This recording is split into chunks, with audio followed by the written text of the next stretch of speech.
Israel में हर हफ्ते आ सकते हैं 50,000 केस। भारत में कोरोना की तीसरी लहर की दस्तक। छठे वेतन आयोग की सिफारिशें लागू। फरवरी से बढ़ेगा बढ़ा हुआ वेतन। आवास भत्ता, टीएडीए जैसे अन्य भत्ते पहले की तरह मिलेंगे।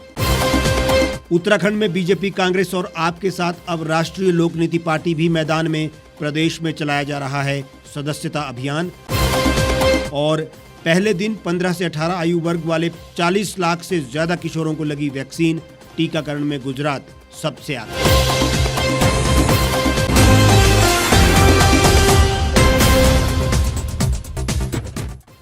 नमस्कार, स्वागत है आपका द रीव टाइम्स न्यूज चैनल में। आपके साथ मैं हेमराज चौहान। अब खबरें विस्तार से। इजराइल में हर हफ्ते 50,000 से ज्यादा केस आ सकते हैं। ये जानकारी वहां के हेल्थ डिपार्टमेंट ने दी है। प्रधानमंत्री ने भी इसकी पुष्टि की है। देश में फैल रहे डर के बीच हेल्थ मिनिस्टर सोमवार रात खुद मीडिया के सामने आए। उन्होंने कहा कि हम जानते हैं कि हालात बिगड़ रहे हैं, लेकिन इससे डरने की जरूरत नहीं है। भारत में भी कोरोना की तीसरी लहर ने लगभग दस्तक दे दी है। कोरोना का नया वेरिएंट ओमिक्रॉन इसके लिए बड़ी वजह बना है। कोविड टास्क फोर्स के चीफ डॉक्टर एनके अरोड़ा ने इसकी पुष्टि भी कर दी है।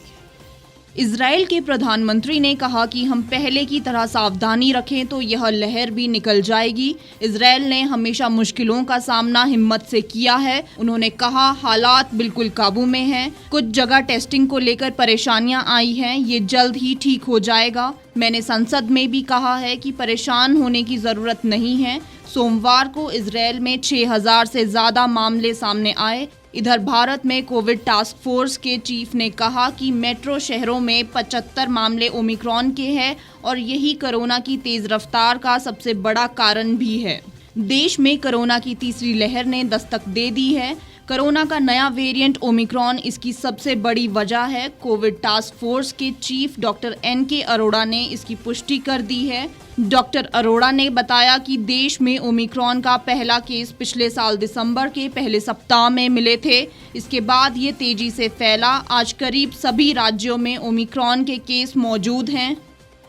सबसे बड़ी चिंता दिल्ली, मुंबई और कोलकाता जैसे महानगरों को लेकर है, जहां नए वेरिएंट के केस ने एक ही महीने में रफ्तार पकड़ ली है। इन शहरों में ओमिक्रॉन के कुल केस का 75% संक्रमित मिल रहे हैं। ओमिक्रॉन के साथ ही देश भर में कोरोना के केस भी पूरी तेजी से बढ़ रहे हैं।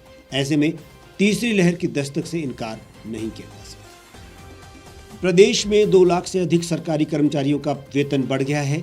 नए साल में जयराम सरकार ने कर्मचारियों के वेतन बढ़ोतरी का तोहफा दिया है। कर्मचारियों को बढ़ा हुआ वेतन फरवरी माह से मिलेगा। छठे पंजाब वेतन आयोग की सिफारिशों को लागू करने की सूचना भी जारी कर दी गई है। नए वेतनमानों के तहत वेतन निर्धारण के लिए कर्मचारियों के पास 2.59 और 2.25 के फैक्टर के विकल्प होंगे। एक बार विकल्प चुनने के बाद कर्मचारी उसे बदल नहीं सकेंगे।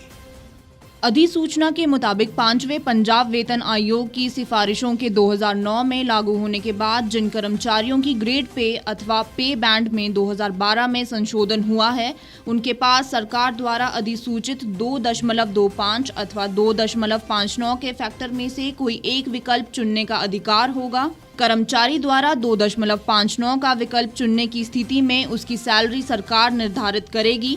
इसके बाद इस पर ही वेतन बढ़ोतरी का फायदा होगा। ऐसे कर्मचारी जिनकी ग्रेड पे में 2012 में बढ़ोतरी हुई है के समक्ष 2.25 का विकल्प होगा।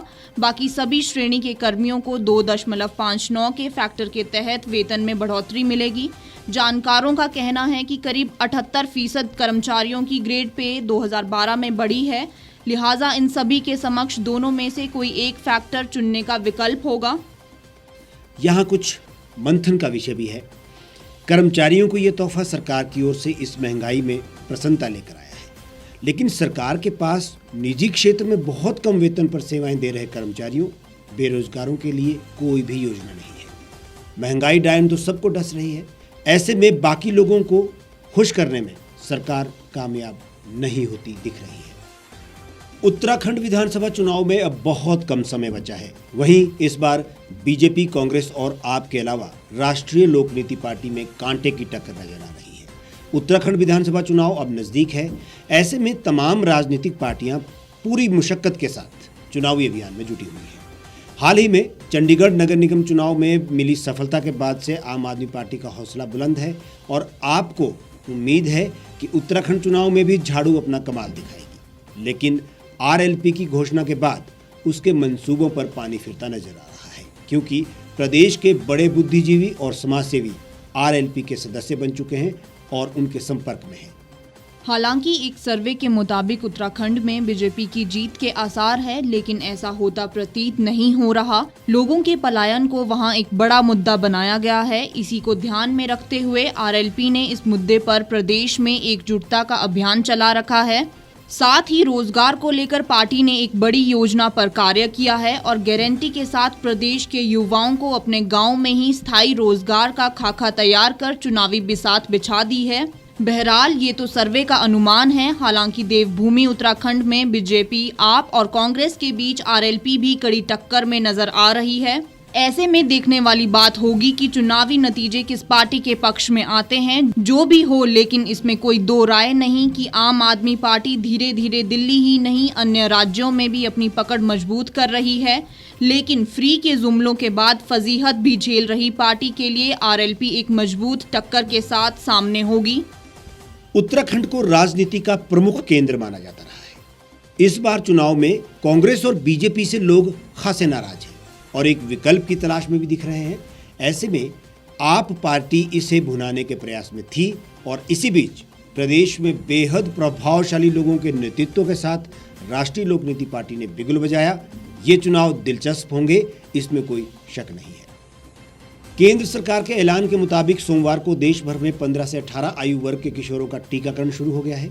भारत में वैक्सीनेशन अभियान की सफलता का अंदाजा इसी बात से लगाया जा सकता है कि देश में करीब 1 करोड़ लोगों को ये टीके की डोज एक ही दिन में लगी है। इसमें 40 लाख से ज़्यादा डोज लेने वालों में तो किशोर ही शामिल रहे। प्रधानमंत्री नरेंद्र मोदी से लेकर स्वास्थ्य मंत्री मनसुख मंडाविया ने टीकाकरण अभियान में किशोरों के बढ़ चढ़कर हिस्सा लेने पर खुशी जताई और उन्हें बधाई दी है। इस बीच रात 11 बजे तक राज्यों की ओर से जो डेटा जारी किया गया है, उसमें सामने आया कि पहले दिन बच्चों को कोरोना वैक्सीन की डोज लगाने में गुजरात सबसे आगे रहा। यहां पहले ही दिन 4.94 लाख बच्चों की वैक्सीन की डोज लगी। गुजरात सरकार ने अगले 7 दिनों में 15 से 18 आयु वर्ग के 36 लाख बच्चों को वैक्सीन लगाने का लक्ष्य रखा है। किशोरों के टीकाकरण में उत्तर प्रदेश दूसरे नंबर पर रहा। यहां पहले ही दिन करीब 1.50 लाख बच्चों को टीका लगा। यूपी सीएम योगी आदित्यनाथ ने बच्चों के अस्पताल का दौरा किया था और किशोरों के आगे आकर टीका लगवाने पर संतुष्टि जाहिर की थी। अधिकारियों के मुताबिक अकेले नोएडा में पहले दिन 3000 बच्चों को वैक्सीन की पहली डोज लगी। दूसरी तरफ दिल्ली में पहले दिन 15 से 18 आयु वर्ग के 20,900 बच्चों को टीका लगा। यहाँ भी बड़ी संख्या में किशोरों ने आगे आकर वैक्सीन की डोज ली। इसके अलावा लक्षद्वीप में भी 3000 से ज्यादा किशोरों को वैक्सीन लगी। गौरतलब है कि 1 जनवरी को रजिस्ट्रेशन खुलने के बाद से सोमवार रात 8:30 बजे तक कोविन पोर्टल पर 51 लाख युवाओं ने कोविड-19 टीके के लिए पंजीकरण करवाया है। केंद्र सरकार के आंकड़ों के मुताबिक इस आयु वर्ग के युवाओं का टीकाकरण अगले 1 से 2 महीने में पूरा हो जाएगा। प्रधानमंत्री नरेंद्र मोदी ने इस अवसर पर कहा कि युवाओं को कोरोना महामारी से सुरक्षा प्रदान करने में आज हमने एक जरूरी कदम उठाया है। पहले दिन टीका लगवाने वाले मेरे सभी युवा साथी, मित्रों और उनके माता पिता को बहुत बहुत बधाई। मैं अधिक से अधिक युवाओं से आगे आकर टीका लगवाने की अपील करता हूँ। हमारे आज के इस बुलेटिन में फिलहाल इतना ही। आप देश और दुनिया की तमाम खबरों के लिए हमारे साथ बने रहिए और देखते रहिए द रीव टाइम्स।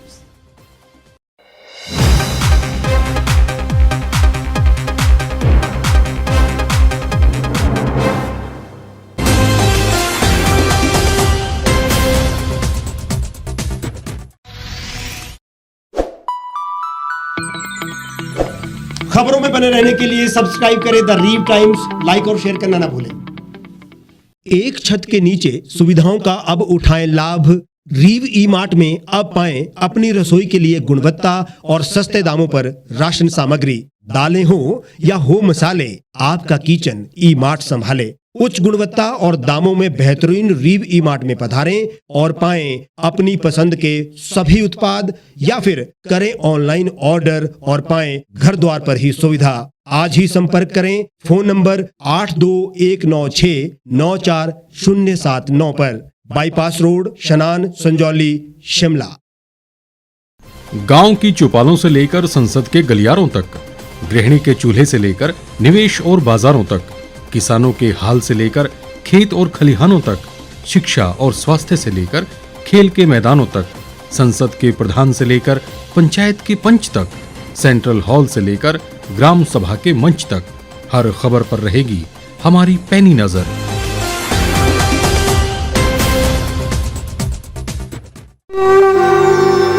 भारतवर्ष, जिसे आप दशकों से सुनते आए हैं कि सोने की चिड़िया थी। इसके पंख पहले मुगलों ने कुतरे, फिर अंग्रेजों ने, और आज राजनीतिक प्राणी कोई कोर कसर नहीं छोड़ रहे। आज भी लगभग 25 करोड़ लोग रात को भूखे सोते हैं। करीब 2 करोड़ लोगों के पास घर नहीं है। भ्रष्टाचार में हमारा 176 देशों में 80 नंबर आता है। औसतन 100 महिलाओं के साथ हर दिन ज्यादतियां होती है और ना जाने क्या क्या। देश की संसद से कुछ ही दूरी पर चादर लपेटे सैकड़ों लोग सुबह नील गगन के नीचे सोए हुए मिलते हैं। क्या आप एक ऐसे भारत की परिकल्पना नहीं करना चाहेंगे जहां कुछ ऐसा किया जाए कि 1 वर्ष के भीतर देश में कोई भिखारी या लाचार भी आश्रयहीन न रहे? लोगों को सभी सरकारी सेवाएं घर द्वार पर ही प्रदान की जाएं ताकि दफ्तर या कर्मचारी के चक्कर ना काटने पड़े। भ्रष्टाचार जड़ से समाप्त हो जाएगा। सेवा प्रदाताओं की पब्लिक रेटिंग यानी जनाकलन और तकनीक द्वारा अपराधों का शून्यकरण किया जाए। स्वास्थ्य और आधारभूत शिक्षा सभी के लिए समान गुणवत्ता के साथ निशुल्क प्राप्त हो, और भी बहुत कुछ। यदि आप इस पवित्र राष्ट्र निर्माण यज्ञ का हिस्सा बनना चाहते हैं तो आज ही राष्ट्रीय लोक नीति पार्टी से जुड़ें। अब देश राजनीति से नहीं, लोक नीति से चलेगा।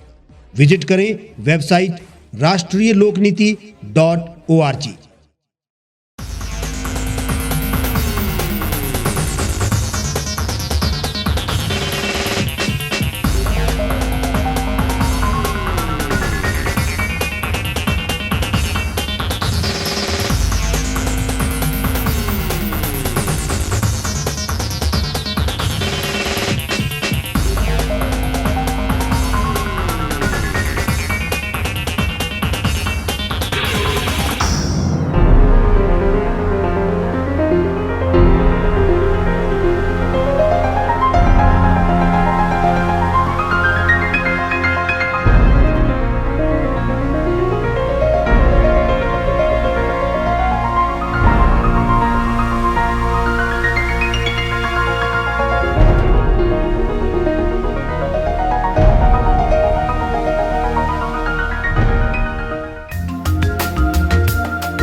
लेटेस्ट खबरों के लिए आप यूं ही देखते रहिए the reap times. Like, share और सब्सक्राइब करना ना भूलें।